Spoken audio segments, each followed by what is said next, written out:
Class 10th के सभी विद्यार्थी ध्यान दें। आज की इस क्लास के अंतर्गत हिंदी का एक वार्षिक पेपर हम कंप्लीट करेंगे। तो 6 सेट मैं आपको दूंगी। हिंदी के 6 सेट आप कंप्लीट करें ताकि वार्षिक परीक्षा में आप अच्छे से अच्छे अंक प्राप्त करें। तो आज इस क्लास में सेट ए हम पढ़ेंगे। समय मैं आपका यहाँ पे कम लूंगी क्योंकि पहले से ही मैंने सभी प्रश्नों के आंसर यहाँ पे तैयार कर लिए हैं इस तरह से। तो चलिए बिना किसी देरी के पढ़ते हैं पहले प्रश्न को। तो ये आपका पहला प्रश्न, सही विकल्प चुनिए। तो पहला है आपका, नवाब साहब ने खीरे की फाकों का क्या किया? तो खिड़की के बाहर फेंक दिया था। जो खीरे की फाके थी उनका क्या किया था? उन्होंने खिड़की के बाहर फेंक दिया। दूसरा है, वाच्य के कितने प्रकार होते हैं? वाच्य के 3 प्रकार होते हैं। तीसरा है, बाबूजी किसका पाठ करते थे? तो बाबूजी रामायण का पाठ करते थे। तो ये आपके 3 सही विकल्प हो गए हैं। अब अगला सही विकल्प आपका क्या है उसको पढ़ लेते हैं। ये आपका चौथा है, प्रगतिवाद के कवि माने जाते हैं।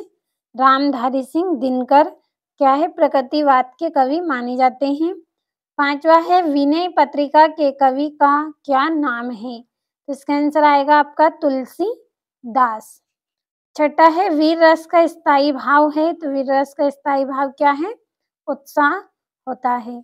अब अगले प्रश्न में आपके रिक्त स्थान है, रिक्त स्थानों की पूर्ति आपको करना है। तो पहला है, कृतवाच्य में क्रिया डेडेस के अनुसार होती है। किसके अनुसार होती है? कर्ता के अनुसार होती है। दूसरा है, भोलेनाथ का असली नाम डेडेस था। क्या नाम था भोलेनाथ का असली नाम? तारकेश्वर नाथ। तीसरा है, सूरदास के डेडेस गुरु थे। कौन थे? वल्लभाचार्य गुरु थे सूरदास जी के। चौथा है, सोरठा छंद में 4 चरण होते हैं। कितने चरण होते हैं? 4 चरण होते हैं सोरठा छंद में। पांचवा है, श्रृंगार रस का स्थायी भाव रति है। श्रृंगार रस का स्थायी भाव क्या है? रति है। और अगला है, नेताजी की मूर्ति डेडेस की बनवाई गई थी। जो नेताजी की मूर्ति थी वो संगमरमर की बनवाई गई थी। तो ये आपके रिक्त स्थान हो गए हैं। अच्छे से आपको कंप्लीट करना है इनको। अगले प्रश्न की ओर हम बढ़ते हैं। तो अगले प्रश्न में ये आपकी जोड़ियां हैं। पहली है, कई अंकों वाली रचना। तो इसका आंसर आएगा नाटक। दूसरा है, आदमी जात का आदमी। तो इसका आएगा पतितों के देश में। तीसरा है, प्रत्येक। तो इसकी जोड़ी आई है आपकी प्रति प्लस एक। चौथा है, मैया। तो मैया का क्या आएगा? कड़वा तेल लगाती थी। पांचवा है आपका, योग का संदेश। तो इसका आंसर आएगा आपका उद्धव। और पंचवटी इसका आंसर आएगा खंड काव्य। तो अच्छे से स्क्रीनशॉट लें आप और कंप्लीट करें। अब बढ़ते हैं अगले प्रश्न की ओर।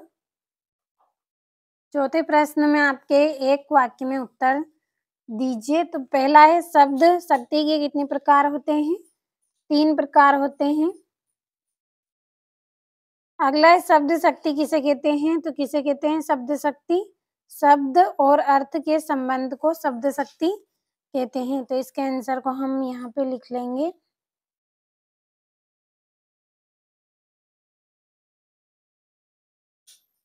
शब्द और अर्थ के संबंध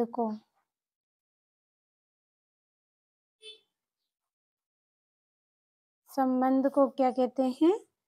शब्द शक्ति कहते हैं।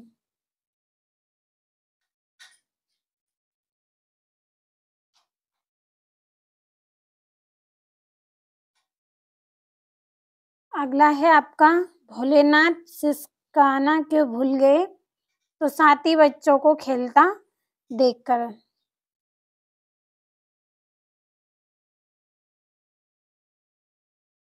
साथी बच्चों को खेलता देखकर वो क्या हो गए थे? सिसकाना भूल गए थे। अगला है, कड़वी ककड़ी सा क्या लगता है? तो इसका आंसर आएगा आपका योग का संदेश। योग का संदेश।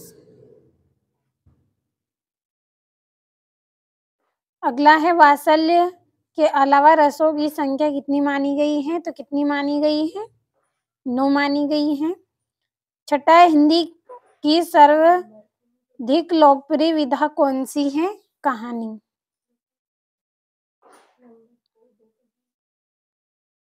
तो ये आपके एक वाक्य में उत्तर हो गए हैं।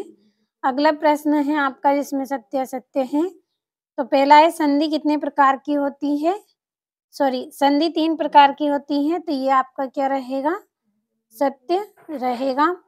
दूसरा है मैया ने हल्दी पीसकर भोलेनाथ के घाव पर थोपी। तो ये आपका सत्य रहेगा। तीसरा है किसी बुद्धिस्ट के मरने पर रंगीन पताकाएं फहराई जाती हैं। तो ये आपका सत्य रहेगा। और गोपियों ने उद्धव के संदेश को स्वीकार कर लिया। तो ये आपका असत्य रहेगा। जो चौथा है आपका क्या रहेगा? असत्य रहेगा। पांचवा है कामयानी आधुनिक काल का श्रेष्ठ महाकाव्य है। तो ये आपका सत्य।